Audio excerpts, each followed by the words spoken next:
안녕하세요. 인천연구원의 기윤환입니다.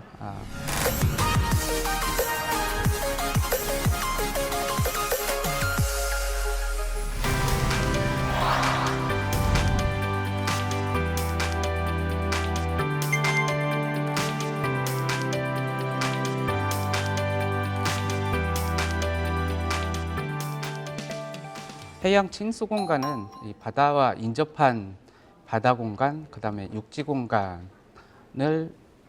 이용해서 이 사람들이 친근하게 이용할 수 있는 공간을 만들어 보자라고 하는 게 이 해양 침수 공간이라고 할 수가 있고요.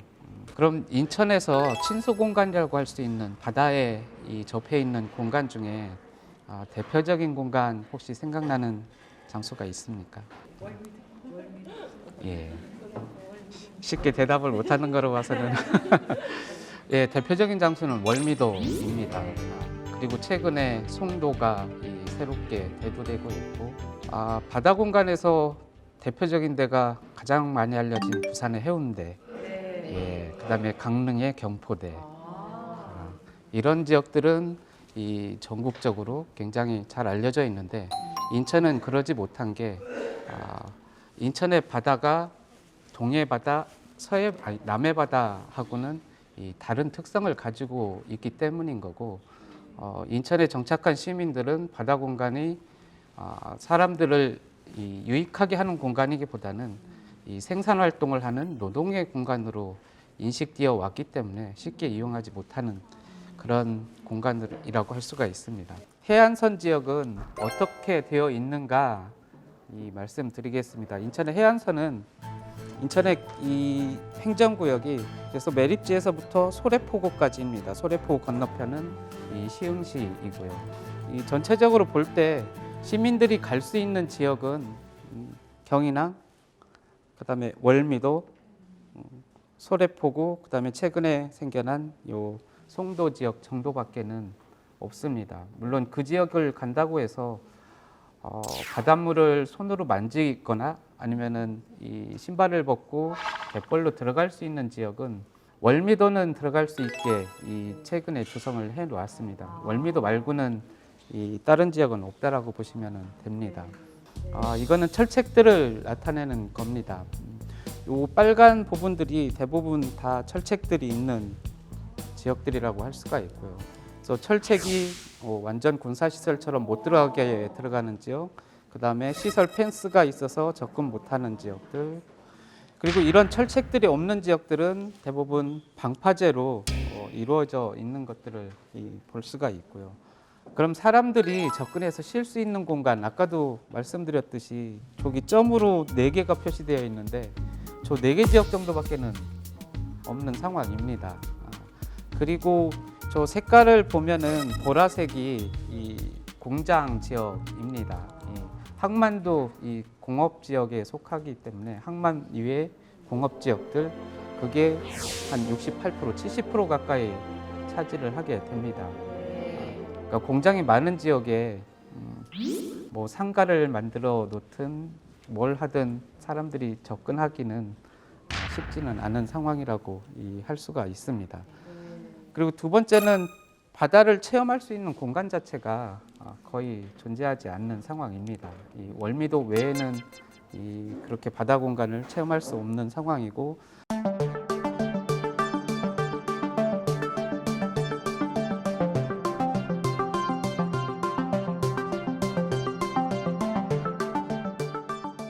이 경인항의 맨 끝단에 이 워터파크를 지금 조성하려고 준비를 하고 있습니다. 그래서 몇 년 내로 이런 공간이 만들어질 것 같고요. 그리고 여기가 정서진이라고 하는 데인데 정서진은 동해의 정동진의 반대 지역입니다.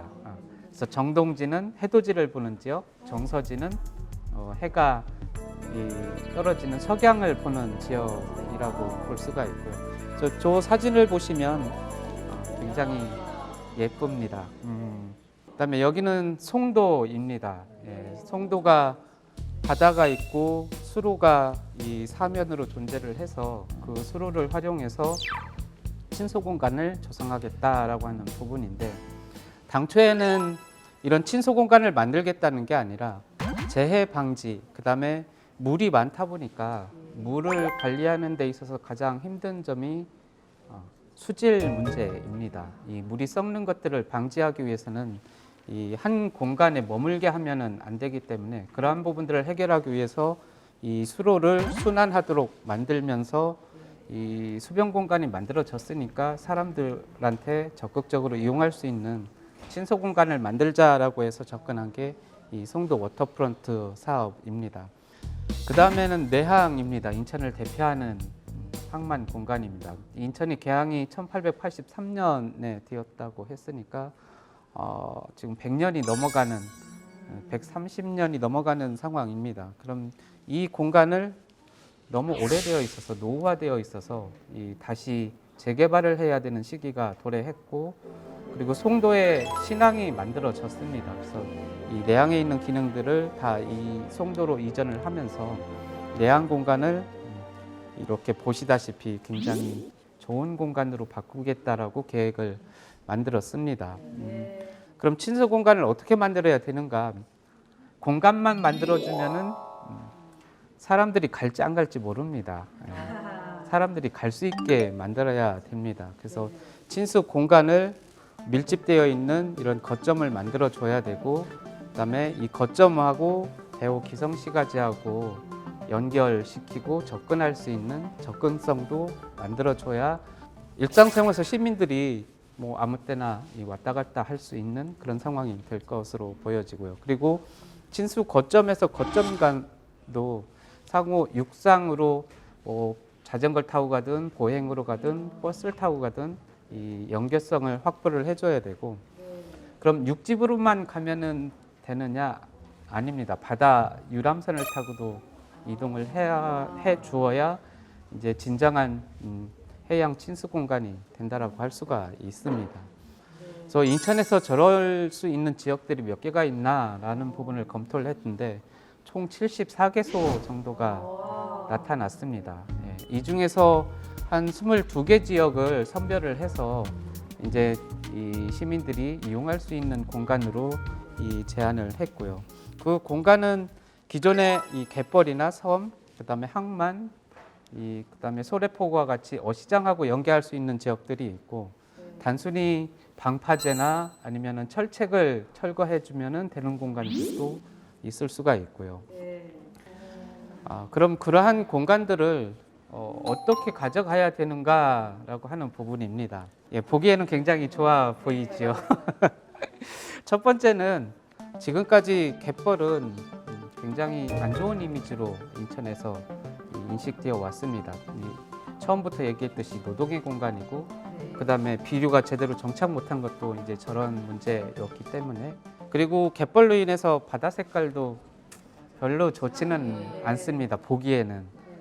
그래서 이런 갯벌 공간을 가장 이 인천의 강점으로 활용하자라고 하는 부분이고, 왜 강점이냐라고 하는 거는 저 갯벌 공간이 인천의 기성시가지하고 굉장히 가깝다는 겁니다.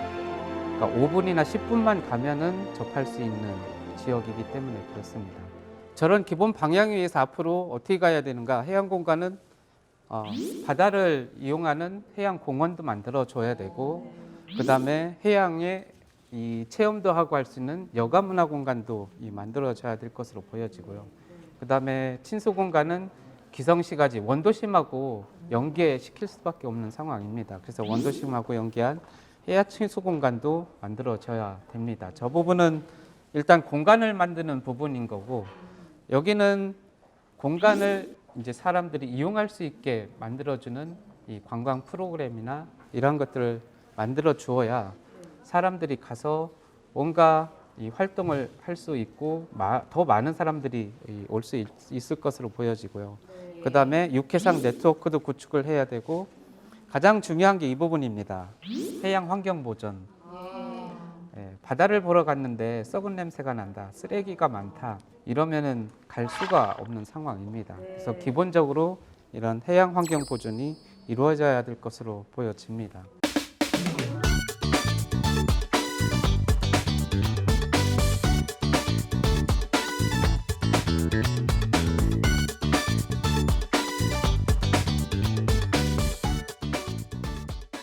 이상으로 그 인천의 이 바다와 연접한 해안 지역에 대해서 말씀을 드렸고요. 이 해안 지역을 시민들은 일단 개방을 해야 된다라고 하는데 개방만 하는 게 아니라 그 지역을 일반 시민들이 손쉽게 일상생활에서 이용할 수 있도록 바꿔주어야 진정한 개방이 되는 거고 시민을 위한 그런 공간으로 바뀔 것으로 판단이 됩니다.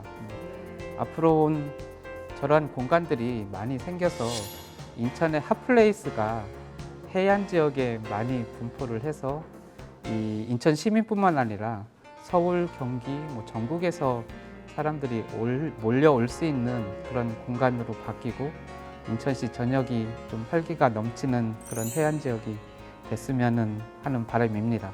예, 이상 마치겠습니다. 네.